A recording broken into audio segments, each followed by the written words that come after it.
Bonjour, bonjour, bonsoir. Bienvenue sur Africa Contractor. Mon nom c'est Fabrice Ndjelakou, ingénieur agronome de formation et de profession.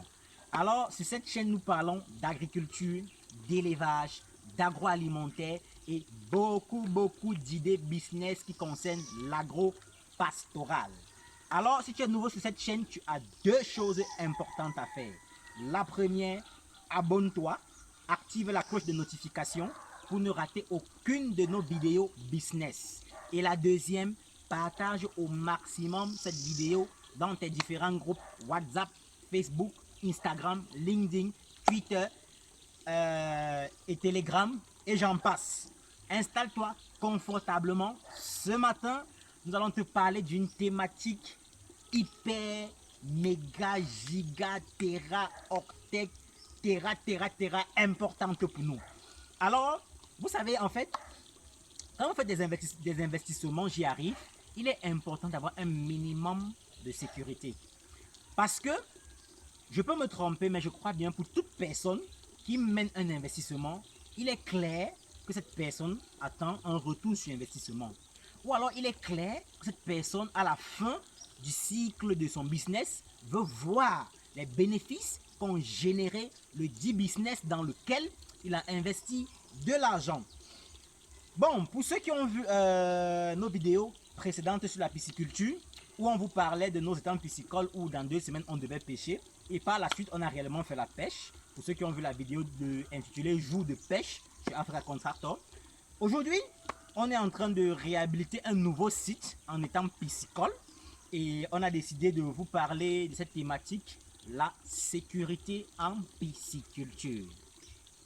Un petit rappel, comme je l'ai dit, la pisciculture, c'est une branche de l'aquaculture. L'aquaculture, c'est simplement quoi? L'aquaculture, c'est l'élevage et la culture des plantes et des animaux en milieu aquatique. Vous voyez, il y a des plantes qu'on ne cultive que dans les mers et bien d'autres. Il y a des animaux qu'on élève que dans les mers, comme les crabes, le poisson et j'en passe. Or, donc maintenant, la pisciculture, c'est cette branche de l'aquaculture qui s'intéresse à l'élevage uniquement des poissons. Alors, je vous ai dit, en pisciculture, on peut faire la pisciculture hors sol. On peut faire la pisciculture dans les bas-fonds en étang, comme vous voulez là. Et on peut aussi faire la pisciculture dans les bacs construits en sol, c'est-à-dire avec des parpaings, un peu comme des piscines, mais en prévoyant l'arrivée d'eau et la sortie d'eau. Donc, ce matin, je vais vous parler de la sécurité dans un étang piscicole. Alors, notez, il y a 3 éléments importants en ce qui concerne la sécurité. Je te propose de regarder cette vidéo jusqu'à la fin parce que le 3e élément, c'est l'élément le plus important en termes de sécurité dans la pisciculture. Nous commençons tout de suite. D'entrée de jeu, je vous dirai d'abord, ce modèle que nous avons ici, comme vous voyez là, c'est BAC. Ce modèle que vous voyez ici, c'est un modèle qu'on utilise les marécages pour creuser nos étangs piscicoles. Parce qu'il faut dire, quand vous faites en hors-sol, forcément, il faut avoir l'eau du forage parce que l'eau du robinet contient du chlore et ça peut tuer les poissons. C'est vrai qu'il y a des articles dessus qui ont montré comment tuer le chlore dans l'eau du robinet et utiliser ça en pisciculture. Bon, c'est vrai, ça marche pour certains, mais moi, je ne le conseille pas de le faire parce que moi, ça ne me convainc pas encore. Ok. Premièrement, la première sécurité quand vous faites des bassins dans des bas-fonds, ce sont les canaux d'évacuation ou les canaux d'irrigation si vous voulez, comme celui-ci. Parce que vous voyez ce grand canal-ci qui donne jusqu'au fond là-bas. L'eau vient du haut. Donc en effet, nous sommes dans un bas-fond.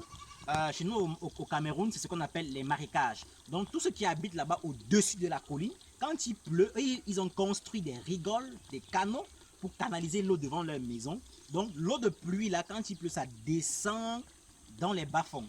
Et si vous n'avez pas prévu des rigoles comme ça, des grands canaux d'irrigation, pardon, d'évacuation, pardon, c'est que l'eau qui va descendre va entrer dans vos étangs et certainement va déborder, sortir avec les poissons, ou alors certainement viendra étant infecté, va contaminer les poissons et ça sera de la catastrophe. D'accord. Maintenant, deuxième élément assez important, c'est la protection en toile et en filet, comme vous pouvez le voir, comme on est en train de vous montrer là sur la caméra. Vous allez voir que tout autour là, nous avons de la toile de couleur verte, nous avons la toile de couleur bleue et au-dessus, nous avons des filets de couleur verte. En effet, ici, c'est quoi? C'est la protection contre les reptiles, contre les martins pêcheurs et bien d'autres. Parce que même quand vous faites la pisciculture dans les bacs, où vos bacs sont positionnés, si ce n'est pas couvert par un toit ou bien par des murs qui peuvent empêcher des reptiles d'entrer ou des martins pêcheurs d'entrer, il est important que vos bacs au-dessus, vous mettez des filets au-dessus du bac pour protéger les bacs contre les martins pêcheurs. Parce que le martin pêcheur, c'est un oiseau qui a un sens très développé du poisson. Il peut pêcher le poisson à plus de 70 mètres de profondeur. Ça, je le parle, moi je ne savais pas, mais c'est quand j'ai regardé Nat Geo Wild que j'ai compris que c'est un animal hyper fort. Et aussi, je vais vous faire une petite anecdote. En 2018, quand nous on commençait dans les étangs piscicoles, on s'était rendu compte qu'on avait certaines pertes, mais on ne comprenait pas pourquoi. En fait, c'est pas qu'on n'avait pas la connaissance, mais c'est qu'on la négligeait. Parce qu'il faut dire, ces filets et ces toiles que vous voyez ici, c'est un investissement qui ne coûte pas aussi 5 francs. Ça, il faut le dire. Et nous, on disait, pourquoi mettre 250 000, 300 000 pour protéger les étangs alors que le poisson est déjà à l'intérieur? Mais on s'était rendu compte d'une chose. C'était que, je prends un exemple, on avait chargé un étang de 5000 poissons. Et quand ça meurt, on notait les morts. Donc par la suite, on connaissait exactement le nombre de poissons qui restaient en étang. Mais quand on a vendu en faisant le décompte, on s'est rendu compte qu'on était très loin de la marche. On était dans les 2000, soit 1800 poissons sur 5000 poissons. C'est un jour, quand on a encore chargé le bac, on a dit on va voir ce qui va se passer. On a pris la peine de s'asseoir proche des bacs. Je crois que c'était à 30 ou à 50 mètres, mais ayant une vue sur les bacs pendant environ 4h30 de temps. On s'est rendu compte qu'en moyenne, tous les 30 minutes, il y avait 2 oiseaux qui venaient pêcher. Donc vous vous rendez compte que si tous les 30 minutes, 2 oiseaux pêchent 2 poissons. En une heure, c'est 4 oiseaux qui pêchent 4 poissons. Donc vous comprenez que avant que les poissons n'atteignent les 3 mois, parce que c'est quand ils ont moins de 300 grammes, moins de 250 grammes, que le martin pêcheur peut encore le porter. Mais il est aussi vrai que si c'est que vous êtes dans certains bas-fonds encore vraiment forêt, il y a des martins pêcheurs assez grands qui portent même les poissons même de 250 grammes. Mais ici, nous sommes dans des bas-fonds qui sont déjà vraiment développés, il y a déjà des maisons un peu tout autour. Les martins pêcheurs qui sont ici sont encore un peu des jeunes. Ils ne peuvent pas porter des poissons de plus de 250 grammes. Donc en fait, c'est quand on a vu ça, on s'est rendu compte que voilà où on perdait nos poissons. Et du coup, on a dit, mais comment on a de la connaissance par effet d'être dû financièrement, on a perdu. Le fait de vouloir investir un 200 ou 300 000 pour la sécurité, on a perdu plus que ça. Donc, décidément, maintenant, dans tous nos étangs piscicoles, on met toujours les toiles et les grillages. En fait, dans les autres vidéos, vous avez vu, on disait que dans 2 semaines, on devait pêcher. Il n'y a pas de toile parce que les poissons étaient déjà assez grands. Ils avaient les 4 mois et demi là-bas. Il y a 5 mois, on devait les pêcher. Donc, on n'a plus rien à craindre de là. Et vous avez vu comment on a pêché. Oui, vous avez vu la grosseur des poissons. Chez nous, 2 poissons faisaient 1 kg. Donc, on avait les tilapia de 500 grammes environ.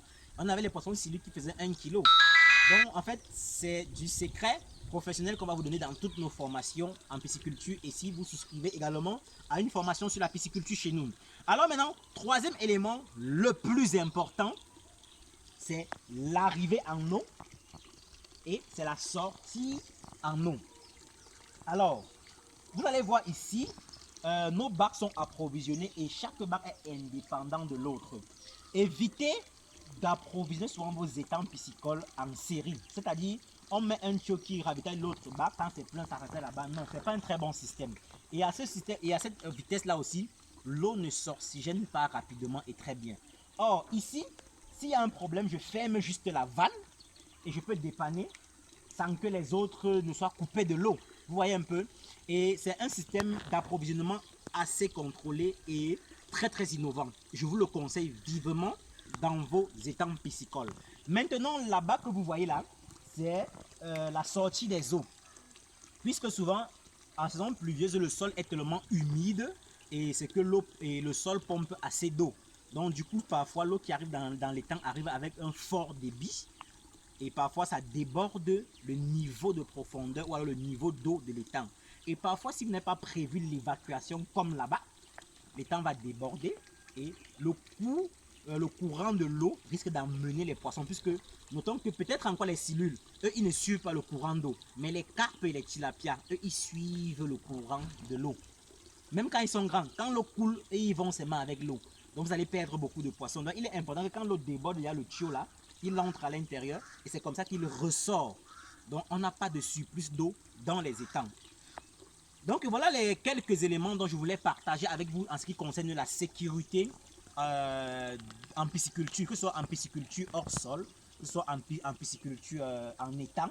C'est des normes ou alors c'est des aspects qu'il faut prendre en compte avant de se lancer dans la pisciculture. Rapidement, je vais récapituler ces 3 éléments de sécurité. Le premier élément, comme on l'a dit, ce sont les canaux d'évacuation des eaux de pluie.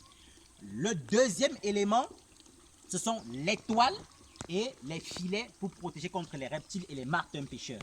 Le troisième élément, c'est l'arrivée en eau et la sortie en eau. Ça, c'est le plus important parce que c'est lui qui permet également d'oxygéner l'eau pour que les poissons ne s'étouffent pas et ne manquent pas d'oxygène, s'étouffent et meurent. Donc, c'est un des éléments les plus importants. Alors, merci d'avoir regardé cette vidéo jusqu'à la fin. N'oubliez pas de la partager au maximum. N'oubliez pas de liker. Et surtout, à la prochaine. Merci. Ciao.